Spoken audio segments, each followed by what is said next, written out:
سلیمان بن عبد الملک، سب سے حسین، 42 سال کی عمر، جوانی، اس کی میت کو قبر کے قریب کیا گیا تو ہلنے لگا تو اس کے بیٹوں نے کہا ہمارے ابا زندہ ہیں، وہ سکتہ ہو گیا ہے، زندہ ہیں۔ عمر بن عبدالعزیز رضی اللہ رحمت اللہ علیہ فرمانے لگے ارے بھتیجو زندہ نہیں ہے، قبر کا عذاب جلدی شروع ہو گیا ہے، بل عجل اللہ بالعقوبہ، چھپاؤ، جلدی چھپاؤ۔ عمر بن عبدالعزیز جس تخت پر بیٹھے اس پر سلیمان تھا، اس پر ولید تھا، اس پر عبد الملک تھا، ان تینوں نے اپنے من کو راضی کیا، عمر بن عبدالعزیز نے اپنے رب کو راضی کیا۔ جب عمر بن عبدالعزیز کا وقت آیا مرنے کا تو انہوں نے بلایا رجا بن حیوہ سے، فرمایا کہ میں نے عبد الملک بن مروان، چاچا بھی تھے سسر بھی تھے، ان کی بیٹی فاطمہ سے شادی ہوئی تھی، میں نے اس کو قبر میں اتارا، کفن کی گرہ کھول کے دیکھا تو اس کا چہرہ قبلے سے ہٹ چکا تھا، رنگ کالا سیاہ پڑ چکا تھا۔ عبد الملک بن مروان گورا چٹا تھا، یہ جگہ سرخ تھی، کالا۔ پھر میں نے ولید کو قبر میں اتارا، اس کا بیٹا 10 سال حکومت کی، اس نے 21 سال حکومت کی، اس نے 10 سال کی، ولید بن عبد الملک۔ میں نے اس کے کفن کی گرہ کو کھول کے دیکھا تو اس کا رنگ سیاہ ہو چکا تھا اور قبلہ کی طرف سے چہرہ پھر چکا تھا۔ پھر سلیمان کا واقعہ تو ابھی سنایا، پھر سلیمان کو قبر میں اتارا اور اس کے کفن کی گرہ کو کھول کے دیکھا تو اس کا چہرہ قبلے سے ہٹ چکا تھا۔ اب میں جا رہا ہوں، مجھے دیکھنا۔ پہلے تینوں نے حکومت کی پوجا کی اور عمر بن عبدالعزیز نے اپنے اللہ کی پوجا کی۔ انہوں نے ایک بڑا عجیب خطبہ دیا جب خلیفہ بنے، اے لوگو، بچپن میں شعر و شاعری کا شوق تھا تو میں شاعر بنا، تھوڑا سا اٹھان ہوئی تو علم کا شوق لگا، میں نے علم حاصل کیا، جوان ہوا تو فاطمہ بنت عبد الملک سے عشق ہوا، میں نے اس سے شادی کی، اب اللہ نے مجھے حکومت دے دی ہے، اب تم دیکھو کہ میں اس سے اپنے اللہ کو راضی کروں گا۔ ہمارے حکمران تو ووٹ سے آتے ہیں اور چلے جاتے ہیں 4-5 سال کے بعد، ان کی وراثت میں حکومت آ رہی ہے اور 3 بر اعظم پر حکومت ہے اور ایسا ہوب دبدبہ ہے بنو امیہ کا، کوئی ان کے سامنے سر نہیں اٹھا سکتا، اور یہ بندہ 2 سال 2 مہینے 3 بر اعظم میں زکوٰۃ لینے والا کوئی نہ بچا، 3 بر اعظم میں سوال کرنے والا کوئی نہ بچا، 3 بر اعظم میں ظالم کوئی نہ بچا، 3 بر اعظم میں مظلوم کوئی نہ بچا، لیکن خود کیسا رہا؟ گھر آئے، فاطمہ بڑے اچھے دن گزرے ہیں، اب امتحان ہے، میں تیرا حق نہیں ادا کر سکوں گا، طلاق لینی ہے میں حاضر ہوں، ساتھ دینا ہے تو میرے اپنے حق معاف کرو، اپنے حق معاف کرو۔ فاطمہ جیسی عورت انسانی تاریخ میں کوئی نہیں آئی، سیاسی لحاظ سے، سیاسی، دادا مروان بادشاہ، باپ عبد الملک بادشاہ، بھائی ولید بادشاہ، دوسرا بھائی سلیمان بادشاہ، تیسرا بھائی ہشام بادشاہ، چوتھا بھائی یزید بادشاہ اور اپنا خامند بادشاہ، 7 نسبتوں سے یہ عورت شہزادی ہے۔ کائنات انسانی تاریخ میں اتنی بڑی عورت کوئی نہیں آئی، سیاسی۔ فاطمہ کہنے لگیں عمر، میں نے سکھ کے دن تیرے ساتھ گزارے ہیں، دکھ میں تجھے چھوڑ کے نہیں جاؤں گی، جاؤ میں نے اپنے سارے حق معاف کیے۔ پھر حضرت عمر بن عبدالعزیز کی راتیں اور دن کیسے گزرے؟ فاطمہ بنت عبد الملک فرماتی ہیں 2 سال 2 مہینے میں وہ میرے بستر پر میرے ساتھ نہیں لیٹے، انہیں غسل کی ضرورت نہیں پیش آئی، مصلے پہ بیٹھتے اور روتے روتے روتے وہیں سو جاتے اور روتے روتے وہیں سے اٹھتے، پر 3 بر اعظم میں ظالم کوئی نہ بچا، مظلوم کوئی نہ بچا، زکوٰۃ لینے والا کوئی نہ بچا، بھکاری بھیک مانگنے والا کوئی نہ بچا، 3 بر اعظم کو ایسے صاف کر دیا۔ یہ فیصلہ آباد بھی ان کی حکومت میں شامل تھا، چونکہ ملتان وہ بمبئی تک اور ملتان دیپال پور تک، یہ سارا علاقہ ملتان میں آتا ہے، اور محمد بن قاسم نے ملتان فتح کیا ولید کے زمانے میں۔ اپنی حکومت کو اللہ کی رضا کے لیے استعمال کیا. کیسے استعمال کیا؟ سارے مال فاطمہ کا سارا زیور بیت المال میں ڈال دیا. تنخواہ پہ آ گئے. عید کا موقع آیا. بچوں نے ماں سے کہا 12 بچے تھے, بچیاں 12 بچے بچیاں, ہمیں کپڑے لے کر دو, عید آ رہی ہے, ہر آدمی اپنے بچوں کے لیے کپڑے لے رہا ہے. ہمارے بچے بھی کہہ رہے ہیں کپڑے لیں, جاؤ بھائی لو. فاطمہ کے پاس عمر 3 بر اعظم کے بادشاہ کے بچے آ رہے ہیں, ماں جی عید آ رہی, کپڑے تو لے دیں, ابا سے کہیں. کہ ابا سے بات کرتی ہوں. ابا تشریف لائے, خزانے لبالب بھرے ہوئے گندم کے ڈھیر کی طرح, کہ امیر المومنین بچے کپڑے مانگ رہے ہیں. فاطمہ میرے پاس تو پیسے نہیں, میں کہاں سے کپڑے لے کر دوں, میرے پاس تو پیسے کوئی نہیں.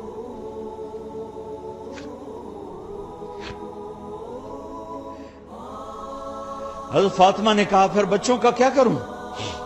کہا پھر مجھے بھی نہیں پتا کیا کروں.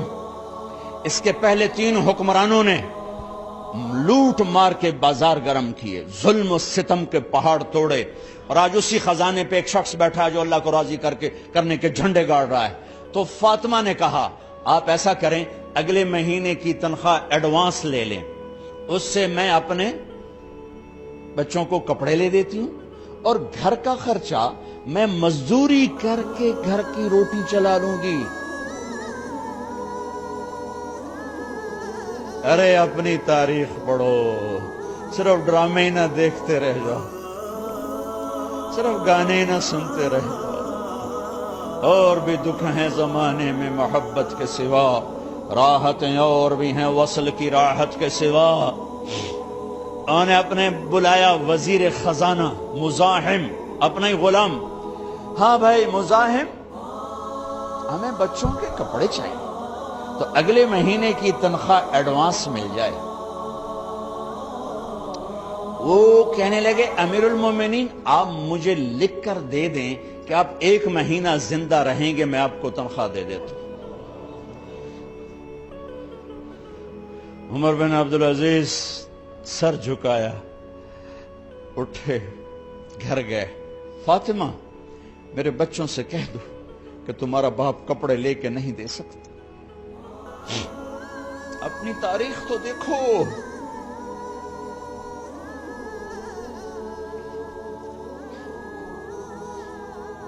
عید کا دن آ گیا, خلیفہ وقت عید کی نماز پڑھاتے تھے, نمازیں بھی خلیفہ وقت پڑھاتے تھے. بنو امیہ کا خاندان ملنے کے لیے آ رہا ہے. سارے سرداروں کے بیٹے, اعلی پوشاک, اعلی لباس, ملنے آ رہے ہیں. تھوڑے دیر بعد دیکھا تو بچے بھی ملنے آ رہے ہیں. امیر المومنین کی حیثیت سے بچے باپ کو ملنے آ رہے ہیں, اور ان کے جسموں پر پرانا لباس ہے. حضرت عمر انہیں دیکھ کر ادھر اپنے سرداروں کے بچے دیکھے تو زرق برق پوشاکیں, اپنے بچوں کو دیکھا. ارے اس باپ سے پوچھو جو سب کچھ کر سکتا ہو اور پھر مٹھی بند کر لے کہ نہیں میں نے حرام کی طرف نہیں جانا. بچوں کو دیکھا تو آنکھیں ڈبا گئیں, آنکھوں میں آنسو آ گئے. فرمایا میرے بچوں آج تمہیں اپنے باپ سے گلہ تو ہوگا کہ آج ہمارے باپ نے کپڑے ہی نہ لے کے دیے. ان کے ایک بیٹے ہیں عبد الملک, ان سے بھی 4 رات آگے تھے, ان سے پہلے ہی فوت ہو گئے تھے. کہنے لگے ابا جان آپ کو مبارک, آپ نے قومی خزانے میں بددیانتی نہیں کی ہے, آپ کو مبارک ہو. آج ہمارا سر بلند ہے, ہم شرمندہ نہیں ہے. انسانوں کو کپڑوں پہ نہیں تولا جاتا. آج کا میرا دیش کمالدار اتنا فقیر ہو گیا ہے, اتنا چھوٹا ہو گیا ہے کہ وہ اپنا تعارف کروانے کے لیے 50 لاکھ کی گھڑی لیتا ہے, 6 لاکھ کا جوتا لیتا ہے, آج کی بیگم اتنی چھوٹی ہو گئی ہے کہ اپنے قد کو بڑا کرنے کے لیے وہ 10 لاکھ کا ہینڈ بیگ لیتی ہے کہ دیکھو میرا بیگ 10 لاکھ کا ہے۔ ارے میری بہن، تو 10 ٹکے کی بھی نہیں رہی اگر تو نے بیگ سے اپنے آپ کو بڑا بنایا۔ او میرے دوست، تو 2 ٹکے کا نہیں ہے اگر تو 10 لاکھ کے جوتے اور 50 لاکھ کی گاڑی سے، 50 لاکھ کی گھڑی سے اگر تو بڑا بننا چاہتا ہے۔ ارے اس دھوکے سے نکلو۔ برینڈڈ کہاں جا رہے ہو؟ جب تم اپنی ذات میں بے قیمت ہو تو رب ذوالجلال کی قسم تمہاری گھڑیاں، تمہارے بیگ، تمہاری گاڑیاں، تمہارے بنگلے تمہاری عزت کو بڑھا نہیں سکتے۔ ابا جان، آج ہمارا ساڈا ایتھے سر آ گیا، سانو آج ساڈی عید ہو گئی کہ ساڈے ابے آج خیانت نہیں کی تھی۔ آج ہم خوشی سے بلند ہیں کہ ہمارے باپ نے بددیانتی نہیں کی۔ گھر میں تشریف لائے، کہنے لگے فاطمہ کچھ پیسے ہیں، میرا انگور کھانے کو جی چاہتا۔ بس فاطمہ رونے لگی۔ فرمایا امیر المومنین، خزانہ تو بھرا پڑا ہے، 1 درم کا بھی تیرا حق نہیں ہے کہ تو 1 درم لے کے انگور خرید لے۔ تو تھوڑا پٹھے، فاطمہ میں جہنم نہیں برداشت کر سکتا۔ او میرے بھائیو، جو دن رات سود میں پھنس چکے ہو، جو دن رات جوے شراب میں پھنس چکے ہو، کیسے اللہ کے سامنے سرخرو ہو کر کھڑے ہوگے؟ فاطمہ میں جہنم نہیں برداشت کر سکتا۔ نہیں،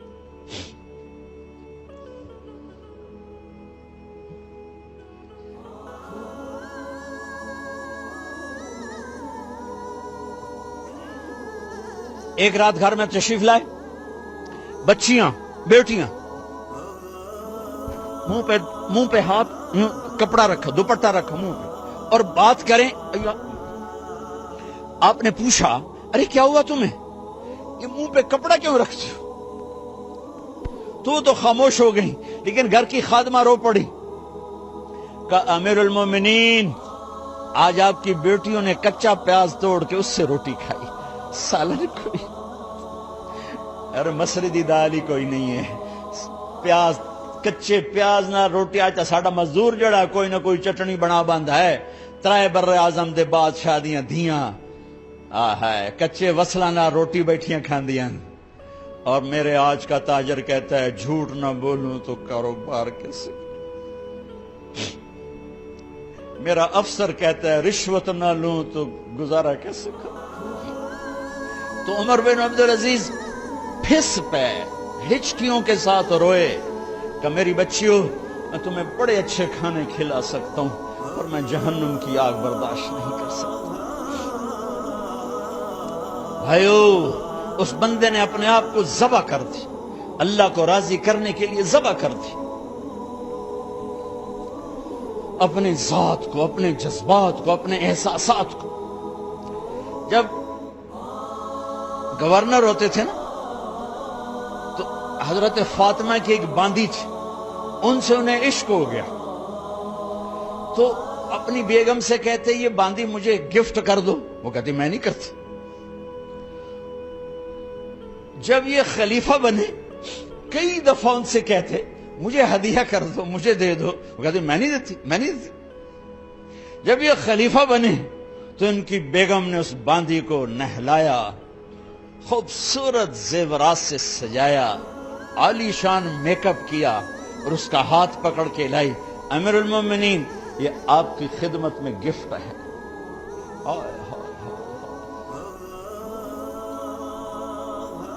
اس کو یوں دیکھا، فرمایا کہاں سے آئی تھی؟ کہا جی عبد الملک نے کوفے سے مجھے زبردستی اٹھوایا تھا، تو 2 آدمی بلائے کہ جاؤ اسے اس کے مالک کے پاس واپس بھیج دو۔